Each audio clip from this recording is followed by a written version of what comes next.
નમસ્કાર વિદ્યાર્થી મિત્રો, આજે આપણે ગુજરાતી વ્યાકરણમાં વિચાર વિસ્તાર એટલે કે અર્થ વિસ્તાર એનો આપણે અભ્યાસ કરીશું અને વિચાર વિસ્તાર કેવી રીતે લખાય તેની સમજણ પ્રાપ્ત કરીશું. વિચાર વિસ્તાર બીજા શબ્દોમાં કહીએ તો અર્થ વિસ્તાર. તો મિત્રો, દરેક શીર્ષકમાં તેનો અર્થ રહેલો છે.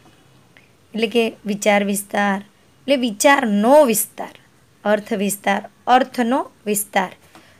કોઈ કાવ્યની પંક્તિ હોય કે કોઈ ગદ્યની ઉક્તિનો વિચાર હોય કે કોઈ સૂક્તિ હોય કે સુભાષિત હોય, તો તેનો સર્વપ્રથમ અર્થ જણાવીને તેનું વિસ્તારથી વર્ણન કરવું એટલે અર્થ વિસ્તાર અથવા તો વિચાર વિસ્તાર એમ કહેવાય. તો આ વિચાર વિસ્તાર કયા પ્રકારના હોય, કયા સ્વરૂપે પરીક્ષામાં પૂછાતા હોય કે કયા સ્વરૂપને આપણે વિચાર વિસ્તાર કહીએ, તો તે જોઈએ આપણે. ગુજરાતી સાહિત્ય હોય કે બીજું કોઈ પણ ભાષાનું સાહિત્ય હોય, તો એ સાહિત્યની અંદર જે મુક્તક હોય કે જે દુહા હોય કે જે હાઈકુ હોય, એટલે કે નાના નાના લઘુ કાવ્યો જે હોય છે તે વિચાર વિસ્તાર સ્વરૂપમાં પૂછાતા હોય છે. કાં તો પછી સંસ્કૃતનું કોઈ સુભાષિત હોય તો એ પણ વિચાર વિસ્તાર સ્વરૂપમાં પૂછાય છે. સુભાષિતની અંદર જોઈએ તો ઉત્તમ જીવનનું સત્ય વણાયેલું હોય છે. અર્થ વિસ્તાર કરતી વખતે ધ્યાનમાં લેવાની બાબતો કે આપણે જ્યારે વિચાર વિસ્તાર અર્થનો વિસ્તાર કરીશું તો આપણે કઈ કઈ બાબતોને ધ્યાનમાં લઈશું, તો જોઈએ આપણે. સૌથી પહેલાં આપેલી પંક્તિ હોય, ઉક્તિ હોય, સૂક્તિ હોય કે સુવિચાર હોય, તો તેને સૌ પ્રથમ ધ્યાનપૂર્વક 2 થી 3 વાર વાંચવું. ત્યારબાદ જે તે પંક્તિના શબ્દોના અર્થ સમજવા. ત્યાર પછી ત્રીજું છે પંક્તિનો અર્થ સમજાય ત્યાર પછી અર્થને મદદરૂપ થાય તેવા દ્રષ્ટાંતો, પ્રસંગો, વિચારો વગેરે વિગતોનો ઉપયોગ કરી અર્થનો વિસ્તાર કરવો. એટલે કે વિચાર વિસ્તારથી એ અર્થનો ઉદાહરણ આપી, દ્રષ્ટાંતો આપી, પ્રસંગોની વાત કરીને તમે એનો વિસ્તાર કરી શકો છો.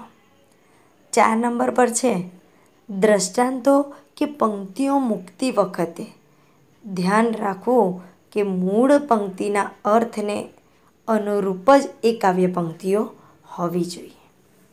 એટલે કે જ્યારે આપણે મૂળ કાવ્ય પંક્તિ છે કે જે આપણને પૂછાય છે એનો આપણે અર્થ લખ્યો અને ત્યારબાદ આપણે જ્યારે વિસ્તાર કરી રહ્યા છીએ ત્યારે બીજી જે સંદર્ભ પંક્તિઓ આપણે જ્યારે મૂકીશું અંદર, ત્યારે એ સંદર્ભ પંક્તિઓ મૂળ પંક્તિને અર્થને અનુરૂપ જ હોવી જોઈએ.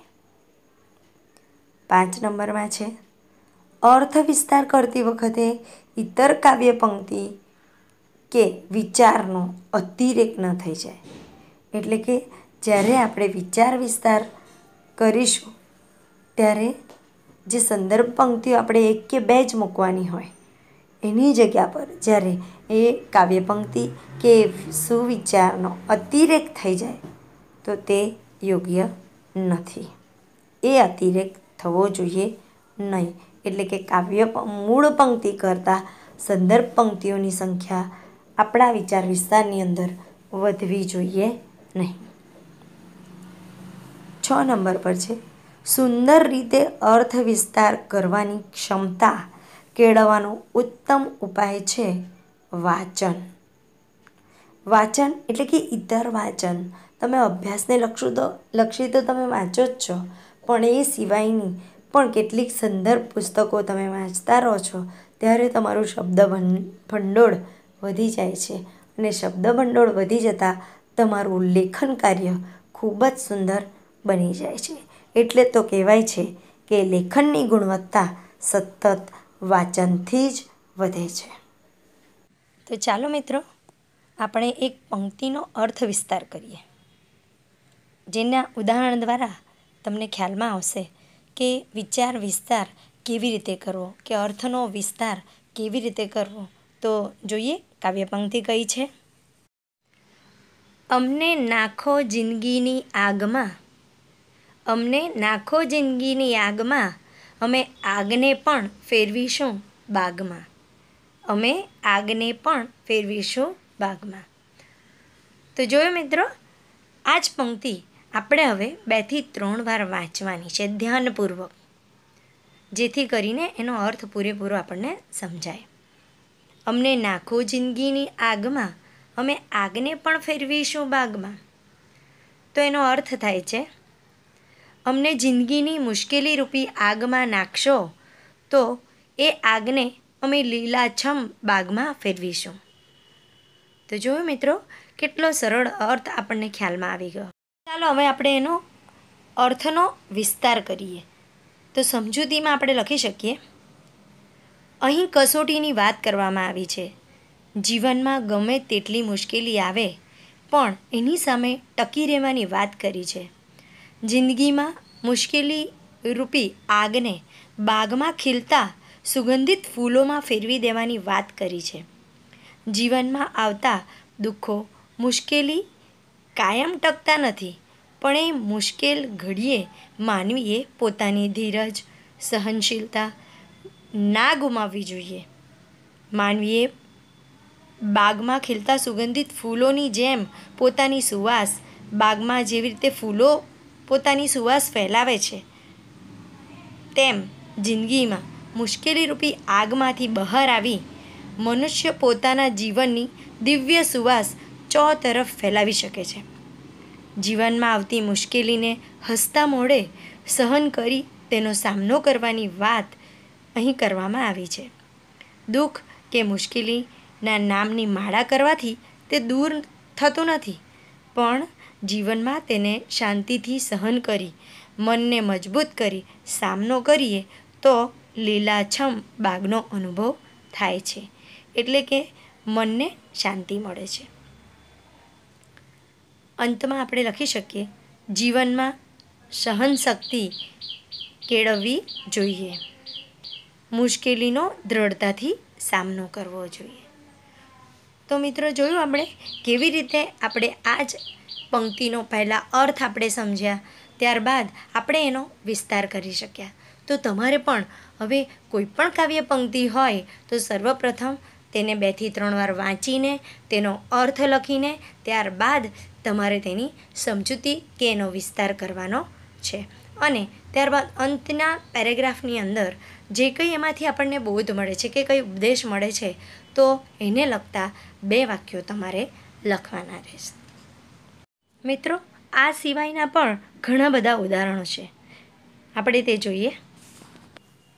ત્યાર પછીનું ઉદાહરણ છે, આજ કરશું કાલ કરશું લંબાવો નહીં દાહડા, આજ કરશું કાલ કરશું લંબાવો નહીં દાહડા, વિચાર કરતા વિઘ્નો વચમાં આવે આડા, વિચાર કરતા વિઘ્નો વચમાં આવે આડા.